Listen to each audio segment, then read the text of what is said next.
Hello everyone and welcome back to another video from everyone's favorite Halo YouTuber. I'm Rehab, your favorite Halo YouTuber, and this past weekend was the first Halo Infinite LAN event in Raleigh, North Carolina. As a degenerate young adult, I spent literally my entire weekend watching the event and playing Halo Infinite between games. There sure was a lot of downtime on Friday.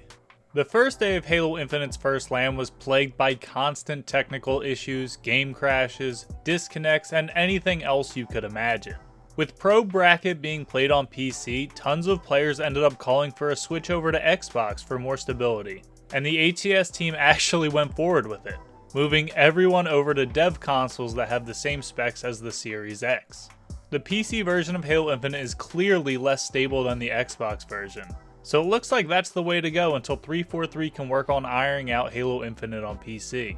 Moving on to the biggest storyline of HCS Raleigh was the Sentinels vs Optic beef. This has been the focal point of competitive Halo since the game came out, with Optic refusing to scrim the Sentinels. A lot of people speculate that Optic were the biggest voices leading the charge to HCS's investigation into Royal 2 for geo-filtering his router, which inevitably led to his suspension and the loss of Sentinels Pro points and their first seed for HCS Raleigh. And with the Sentinels needing a new fourth for HCS Raleigh, they picked up Optic member FormaL to play with them. Optic being the new 1 seed matched up with Sentinels early on in the bracket due to Sentinels being an open bracket team.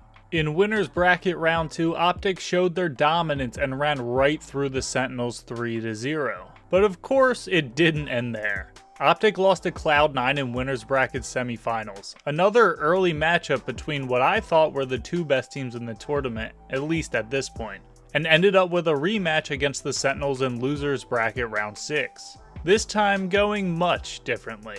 There were tons of back and forth and closer games the second time around, but the Sentinels actually edge out Optic in Game 5 to knock them out of the tournament. This left Optic top 6 in the final placings, which was a huge disappointment for the most dominant overall team this past month and heavy favorites for this event.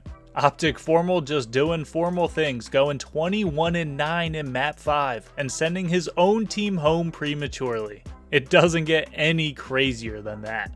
That was the end of the road, unfortunately for the Sentinels though, as they went down next round to FaZe.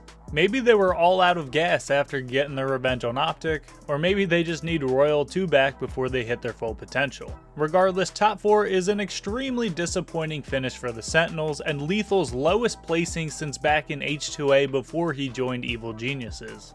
With that being said, FormaL can't be mad about his performance and getting top 4 in his first event back in Halo. And he's certainly raised his stock seeing as he will be a free agent with Royal 2's return. I'm not sure exactly where he'll end up, but I would bet any team that underperformed this weekend is looking at their weakest link and thinking about scooping FormaL.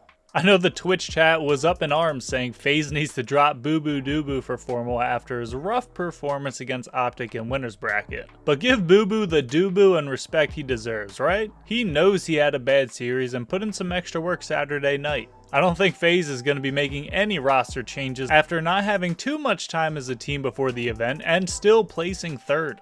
After looking at the final standings from HCS Raleigh, it wouldn't surprise me if we see FormaL go back to Spacestation, the team he just left to go to the Sentinels. From what FormaL said, no one on the team was really upset with his decision.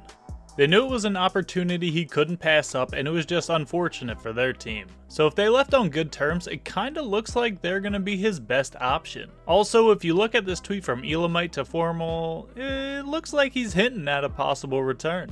So after FaZe was all hyped up, knocking out the Sentinels, they may have gotten a little ahead of themselves looking at Cloud9 in the Grand Finals, because they fell short against E-United in Losers Finals. E-United are my personal best performers of HCS Raleigh, with no one really giving them the respect they deserve. They are all accomplished Halo players with maybe an exception of King Nick, but he's obviously a great player if the rest of E-United decided to team with him. Unfortunately, they ultimately lost to Cloud9 in Grand Finals, and only lost to Cloud9 this event, so things are looking pretty good for this squad. I find myself cheering for E-United because they kinda seem like a team of misfits. All great players, but maybe not on the top of the list of players other pros are dying to team with. But they were able to pull off second place. I'm sure they aren't happy with second, but top 2 and only losing to the tournament winners is a great result if you ask me. And to close things out, we can't talk about HCS Raleigh without mentioning Penguin finally winning his first Halo Major. You could see how relieved he was to finally get one as soon as the match ended. Social media loving how he ran right to his girlfriend, while I'm just sitting here wondering what it's like to hug a girl. Regardless, I'm so happy for Penguin and the rest of Cloud9. In an interview after they won, Penguin said he was one behind Nated for most Grand Final appearances without a tournament win. The fact that he knew that insinuates he was starting to feel the pressure of not being able to close out a championship despite being close so many times. So overall, a happy ending with some traumatic upsets leading up to it. The event was a great success with well over 200,000 concurrent viewers on Championship Sunday. Record-breaking numbers for sure, but there were still a lot of hiccups this weekend. I really want to see 343 work on the game stability, because all the disconnects and resulting downtime between matches is a bad look for an esport that wants to be taken seriously. Although, the future of Halo is bright, and as Master Chief would say, I think we're just getting started. And that's the lowdown on Halo Infinite's first pro tournament all in one video. I hope you guys enjoyed or found this video informative.